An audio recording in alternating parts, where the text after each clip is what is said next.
اگر آپ بھی اپنی جاب سے ناخوش ہیں اور آپ کے ذہن میں روزانہ یہ خیال آتا ہے کہ یہ کیا سلسلہ ہے کہ صبح اٹھو اور ایک جیسا کام کرو اور شام کو فرسٹریٹڈ گھر لوٹو، اور پھر صبح اٹھو اور پھر وہی کام کرو اور شام کو پھر فرسٹریشن کا سامنا کرو، تو یہ متھ آپ کے لیے ہے جو البرٹ کامیو نے اس کو ایکسپلین کیا ہے، جسے متھ آف سیسیفس کہتے ہیں۔ متھ آف سیسیفس سے بات کرنے سے پہلے ہم ذرا البرٹ کامیو کے بارے میں تھوڑا سا جان لیتے ہیں کہ البرٹ کامیو جسے نوبل پرائز لٹریچر کے اندر ملا ہے، ان کی یہ کتاب دی متھ آف سیسیفس اسی مسئلے کو ایڈریس کرتی ہے، جس میں وہ سب سے پہلے سوال یہ کرتا ہے جو کہ اس کا فلسفی آف ابسرڈزم کا بنیادی سوال ہے، وہ یہ ہے کہ why we should have to live, ہمیں جینا ہی کیوں چاہیے۔ وہ کہتے ہیں کہ ایک ہی فلسفیانہ سوال ہے جو پوچھا جانا چاہیے، وہ یہ ہے کہ ہمیں کیوں جینا چاہیے، یعنی وہ کیا چیز ہے جس کے لیے ہمیں اپنی زندگی گزارنی چاہیے، جو ہماری زندگی کو میننگ دے۔ وہ کہتا ہے کہ ہمارا جو روزمرہ کا کام ہے وہ بنیادی طور پہ ابسرڈ کام ہے، اس کو وہ ریلیٹ کرتا ہے دی متھ آف سیسیفس سے۔ اب یہ سیسیفس کیا ہے اور میتھولوجی کے ساتھ اس کو وہ کیوں جوڑنا چاہتا ہے، تو سب سے پہلے وہ اس بات کا ذکر کرتا ہے کہ جو متھ ہے، جو میتھولوجی ہے، وہ بنیادی طور پہ ہماری امیجنیشن ہمیں وہ اسپیس فراہم کرتی ہے جس کے اندر زندگی سانس لے سکے۔ ہماری زندگی کیونکہ اس طرح سے کاز اینڈ افیکٹ میں اور اتنا ڈٹرمنسٹک مٹیریلزم کے اندر جو ہے پھنسی ہوئی ہے کہ انسان جو ہے متھ سے وہ یہ ایک سپیس دریافت کر سکتا ہے جس کے اندر وہ سانس لے سکے، تو وہ متھ آف سیسیفس کو بیان کرتا ہے، جو کہ ایک یونانی میتھولوجی ہے۔ اس میں ہوتا یہ ہے کہ جو سیسیفس ہے وہ ایک چلاک، ہوشیار اور بہت ذہین دیوتا ہوتا ہے، اور وہ لیکن وہ کرتا کیا ہے، وہ موت کو بھی جو ہے زنجیروں میں جو ہے جکڑ لیتا ہے۔ تو سزا کے طور پہ جو بڑے دیوتا ہوتے ہیں زیوس وغیرہ، تو اس کو سزا کے طور پہ ایک پتھر دھکیلنے کا کہتے ہیں کہ وہ دھکیل کے پہاڑ کی چوٹی کے اوپر لے کے جائے گا۔ اب کہنے کو آپ کہہ سکتے ہیں یہ تو بہت آسان سا کام ہے، یہ تو کوئی بھی کر سکتا ہے، لیکن اصل سزا یہ نہیں ہے۔ اصل سزا یہ ہے کہ وہ جیسے ہی پہاڑ کی چوٹی کے اوپر اس پتھر کو دھکیل کے لے جاتا ہے تو وہ پتھر دوبارہ اوپر سے جو ہے وہ نیچے آ جاتا ہے،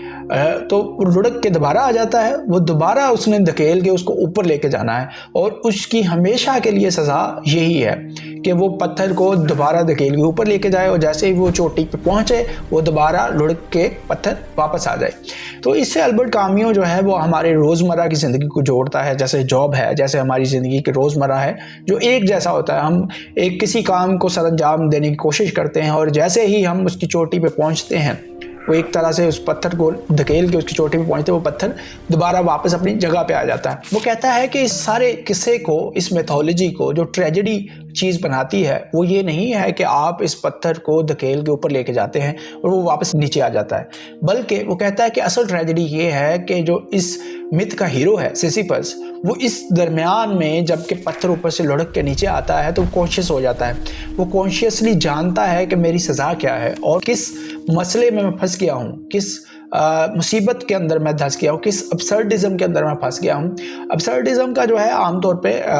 جو ترجمہ ہمارے کیا جاتا ہے وہ ہے لغویت، یعنی ایسا کام جو آپ کو کرنا بھی پڑ رہا ہو اور آپ کو پتا ہو یہ لغو ہے، بیکار ہے، فضول ہے، اس طرح کے جتنے بھی لفظ استعمال کیے جاتے ہیں، یعنی ایسے کام جن کو کرنے سے آپ کی زندگی میں کوئی معنی داخل نہیں ہوتے، وہ سارے ابسرڈزم میں شامل ہیں۔ تو جو سیسیفس ہے وہ اس سزا کے طور پہ اس کو دیکھتا ہے، اور اس کے دیکھنے کی وجہ بھی یہی ہے کہ وہ کانشیس ہے کہ وہ جو عمل کر رہا ہے، اور جیسے ہی وہ عمل ریورس ہوتا ہے وہ کانشیس ہو جاتا ہے کہ یہ عمل میرے ساتھ ہوا ہے، تو اسی وجہ سے وہ اس کو ایک ٹریجڈی کے طور پہ دیکھتا ہے۔ لیکن اب مسئلہ یا سوال یہ ہے کہ اب سیسیفس کے لیے کیا آپشن ہے کہ یا تو وہ کانشیس ہو اور اس کو ایک سزا کے طور پہ اس کو دیکھتا رہے، یا پھر یہ ہے کہ وہ اس کو اپنا فیتھ سمجھے، جیسے کہ البرٹ کامیو بیان کرتا ہے کہ اس کا جو راک ہے، اس کا پتھر ہے، وہی اس کی اب قسمت ہے، وہی اس کا مقدر ہے، اس کو قبول کرنے میں ہی اس کی آزادی ہے۔ اگر وہ قبول کر لے کہ یہی میری اب مقدر ہے تو ایک آزادی، ایک قسم کی آزادی وہ حاصل کر لیتا ہے۔ اور کہتے ہیں کہ اصل مقصد انسان کا یہ نہیں ہے کہ وہ اپنی سزا کو جان لے، بلکہ اصل جو زندگی میں معنی ہے وہ اس چیز میں ہے کہ وہ جو مزہ ہے پتھر کو دھکیل کے چوٹی پہ لے کے جانے کا، وہ کہتے ہیں کہ حتیٰ کہ وہ ہی کافی ہے کہ وہ انسانوں کے دل کو جذبات سے بھر دے۔ اور وہ یہ بھی کہتا ہے کہ جس طرح کا فیتھ